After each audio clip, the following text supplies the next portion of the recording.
All right, welcome to another episode from the Chart Readers. I am winding out the weed sector review, looking at 4 Canadian stocks here, okay? On last week's video, I called BZAM a fake SPAC, right? Because what happened was it changed names from TGOD to BZAM here. Obviously, BZAMF if you're in the US like I am. And you know, name changes have been a beautiful catalyst for no real reason, right? But though I didn't think it was gonna, repeat, it actually held really well, and it held the 8 and the 20 really well, right? So this is definitely this is the second really nice chart I've seen across this entire sector. So that's actually a little bit confident to see. Maybe Canadian stocks might be doing better than the US. I don't know. But before we get into the details, let's talk about what we'll do today, right? Same thing that we always do. We'll look at the daily and the weekly to see how things are setting up. We have our 5 moving averages. These horizontal support and resistance lines I do draw manually myself. And then when we're done up here, we'll use the MACD, RSI, and volume as our lower indicators. Hey, really quickly, if you can please like and subscribe, it does really well with the YouTube algorithms. And hey, even if you don't, just thank you so much for watching these, okay? And then if you disagree with anything I got to say, please throw it in the comments, all right? I'm not here pretending I'm perfect or all-knowing, and if your opinions are better than mine, I promise I want to hear them, okay? With all that, let's get into it. So again, we made the video right here, and I basically said a couple things. The one sad thing is, look, it actually opened up here. And I did say if it opens over this line, look, it could go crazy, right? It actually might be a real thing. Unfortunately, this was a little bit of a fake out, and it literally runs right where I expected, right where I drew my line, right? Roughly 50% of that big candle, right? I'm obviously glad it didn't go anywhere below these or just below any of those lines. I'm surprised I actually didn't draw it, right? But yeah, this actually came right where expected, right? From there, I will say that's where a little bit of my, I don't want to use the word disbelief, but my surprise came in, right? I really would have assumed it would have just kind of kept going down from there. What actually has happened is we've now used the 8. You can kind of say we're moving in my channels as well, but really I give a little more credit to the 8 than my lines. But yeah, we're nicely going up the 8, and look, we're right at a really important test right now. Can we actually break this candle or not? Because if we can break it, I mean, there's a lot to recover. Maybe to right here, actually, around to the 200 perfectly. If you break this plateau, you'll probably come to this plateau, right? That's where we drew our next line. So some reason to believe that this actually might come as high as 50 if we see a good break of this, and clearly we got to get over that 100 right there. That's going to be no joke at 40 either, right? But yeah, even the ride from here to here, if it doesn't break it, that could be a little bit more than 10%, which by no means, is too bad at all, right?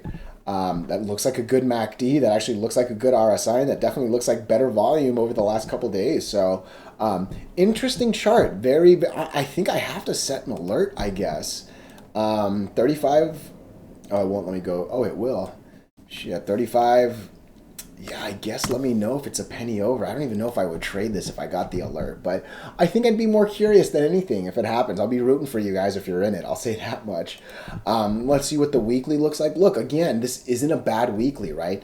Obviously, I would have loved a little more, but this isn't a bad confirmation candle. We're still actually doing okay relative to the last week's candle. We're well over the 8. I mean, give me one nice little day tomorrow, and hey, we might come exactly to 40, right? Which would put us on the 100.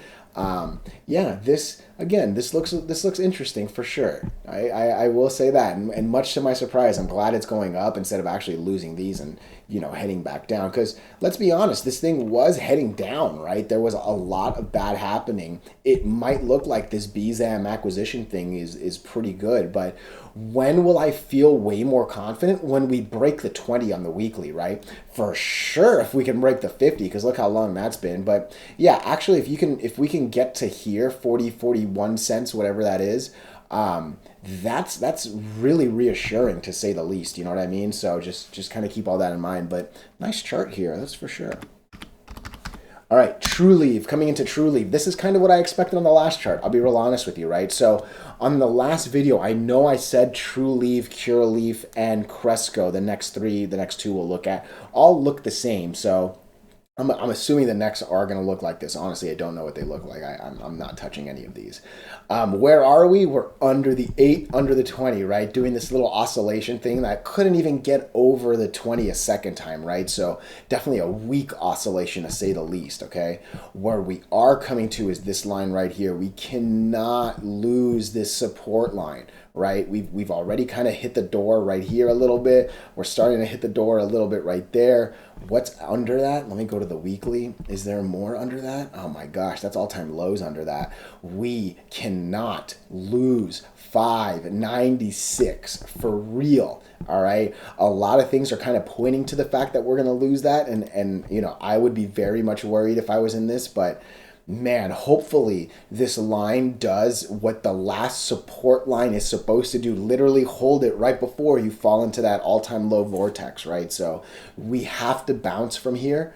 And you can see it's tried a couple times, right? I mean, I would give it the credit of bouncing there. I for sure give it the credit of keeping it horizontal and bouncing right there. Do it one more time, man. Do it one more time. Otherwise, you're knocking on all-time lows. There's not much I can talk about on the weekly, right? If you're close to all-time lows, you're definitely under the 8 and definitely under the 20, right? You don't get to all-time lows over the 8 and the 20. I can tell you that much, right? So this is not good, and I'm kind of assuming the next two are going to look pretty similar. CURLF, where are you? No, you don't. Hey, good job. Good job, CURLF. Definitely using this 372 line like a champ. Look at this bad boy right here.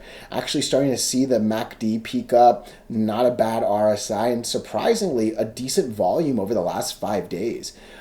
We break the 8. We actually break the 20. Are we going to break the 50? Man, that would be huge. We definitely have a line right here, and I love breaking this line because once you break this line, there's a bunch of red you might fill real quick, right? I'll be honest though, breaking this would be pretty interesting. I will set an alert pretty much right on the top of that.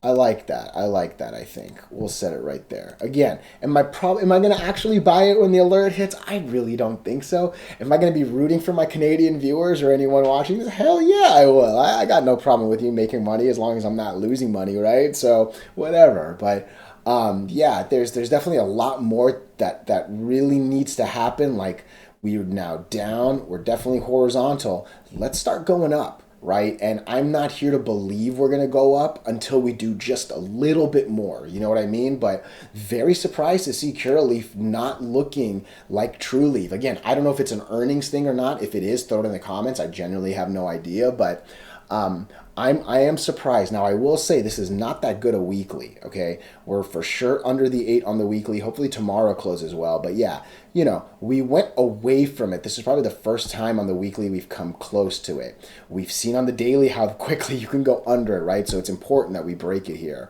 Not quite at all-time lows either, so a little less of a urgency here too. Obviously, I don't want to lose any lines, but hey, I like that we have a little bit of cushion versus that TrueLeaf like knocking on all-time lows, right? So CURLF, good job. Not gonna lie, good job. Still a little more needed for me to believe, but good job. Yeah, one last time. I'm not trying to take away credit, right? I'll give it when it's deserved. Hey, again, interesting. Interesting. Okay, I actually like this. I'm going to set the alert for 2 one more time. I think this is probably the prettiest of them because if you break the... Oh, come on, get out of here. 0. Cool. Again, not an immediate buy notification, right? But if it breaks 2, I like the distance between the next moving average, and obviously, you know I love me some red, right? So that's definitely a pretty significant candle, but... yeah, we're close enough to where if we're playing with this bad boy, we're probably going to be playing with the 100 anyways, right? So, yeah, break the $2 is real interesting. Again, though, just like we saw with CURLF, going down, going horizontal, I'm not here to believe we're going to go up until we actually do. And actually, if I can draw this really quickly, I'm seeing a little bit of a downtrend. I'm seeing it. Okay, maybe we'll say that one broke. So, you know, maybe that one broke the downtrend. But you can see I take it from here and I basically run it to here and all the way down, right? So hopefully you broke this little downtrend. Hopefully you can kind of bring us maybe back to here. Will you break this? I'm not too sure. But hey, I mean, I'll tell you, I wouldn't mind testing it again. Because again, sometimes if you're not going to test it, breaking it ain't that bad. It at least like gives you a chance, right? So make another run up here, come down, bounce on the 50, and then go. That could be a really nice move for it to happen here. But that's probably the prettiest of the RSIs that I've seen. That again, I am seeing the green line over the red, and that's definitely decent volume the last 3 days. And I actually think it'll offset those, so I can go a little further and say, hey, it's actually been decent volume for almost 2.5 weeks of trading. So interesting. Again, I don't know if they've dropped earnings. I don't know if there's anything to do with that, but I'm real surprised TrueLeave went down and these last two went up. But yeah, 3 of the 4 Canadians were actually bullish. That's definitely not something I can say about the US one. So maybe a little bit of an anomaly there. But hey, if you disagree with anything I got to say, please let me know. Otherwise, I appreciate your time so much.